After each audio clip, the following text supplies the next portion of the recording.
Fry হচ্ছে।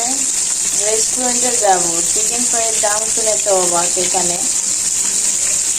2 piece chicken fry নাকি কত টাকা। বাসায় করছি, মাশাল্লাহ মাশাল্লাহ, খারাপ না, রেস্টুরেন্ট থেকে কম হচ্ছে না, কি বলেন?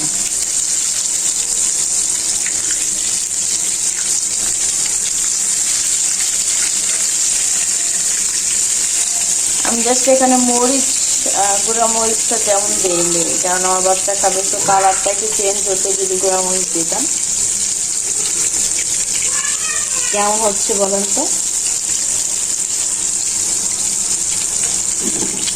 এখানে জাস্ট 3 পিস নিচ্ছি, এটা এখানে 5 মিনিট ধরে ভাজতেছি একটা।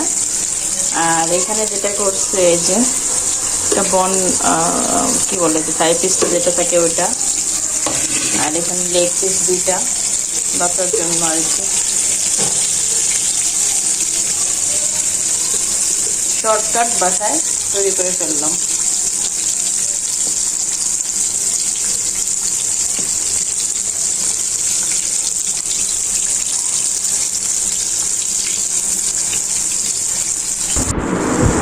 তো এখানে যা যা উপকরণ দিয়েছি তা বলছি। আমি যেটা করেছি, এখানে 2টা চিকেন ভালো করে ধুয়ে পরিষ্কার করে দেন। এখানে হলুদ মরিচ দেইনি, জাস্ট আদা রসুনের পেস্ট এবং একটু গোলমরিচের গুঁড়া দিয়ে দেন এটা চিকেনটা তৈরি করেছি। এবং সাথে যে বেটারটা ছিল না আটার, ওটা তো আমি একটু সামান্য একটু মরিচ দিয়েছি এবং একটু হলুদ দিয়েছি।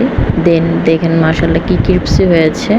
আমি কোনো এখানে স্কিন ইউজ করিনি, মানে চিকেনের যে স্কিন থাকে চামড়া ওটা সহ দিইনি, জাস্ট এমনি দিয়েছি। আটার বেটারেরটা মানে ব্যাটার দেওয়াতে জাস্ট ক্রিস্পি হয়েছে। তো আপনারা এভাবে ট্রাই করতে পারেন বাসায়।